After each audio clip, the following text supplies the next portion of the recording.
You know, there's millions of people in the developing world who struggle to survive on just a couple dollars a day. Fair trade tells us that we can help simply by buying a cup of fair trade labeled coffee.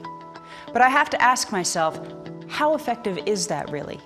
It's a complex issue, but we owe it to those in need to make sure that every dollar counts. I'm Colleen Haight, Assistant Professor of Economics at San Jose State University. I've spent the past 10 years or so researching fair trade coffee. And I've also spent a lot of time on coffee farms in Central America, actually talking to the coffee farmers about their experiences. The goals of fair trade are very admirable, and I love the fact that it's a voluntary organization. They've done an outstanding job of creating better consumer awareness, for example. Consumers today are much more appreciative of how their purchases affect the world's poor in our global economy. However, if you really want to help the poor, the fair trade model for coffee isn't the most effective way to do that. Fair trade operates by asking consumers to pay a few cents more for each cup of coffee they buy. They then convey this extra money all the way down through their supply chain, all the way to the small farmer who grew the coffee. The problem is, fair trade regulations define that small farmer as a small landowner.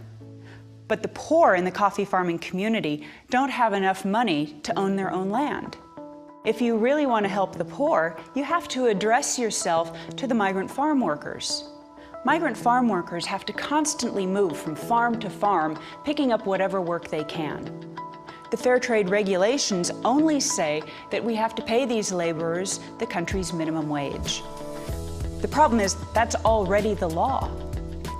Fair trade has absolutely nothing else to say about the migrant farm worker.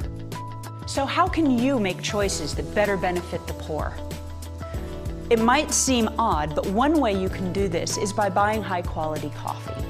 High-quality beans take more time and care to harvest.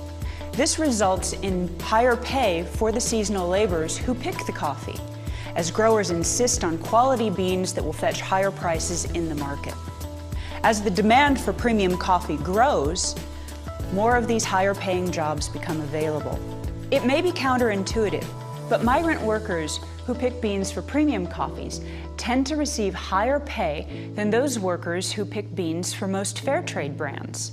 Since the price of fair trade coffee is more or less the same as it is for premium coffees without the fair trade label, consumers can do more for the poor by actually not buying the fair trade label.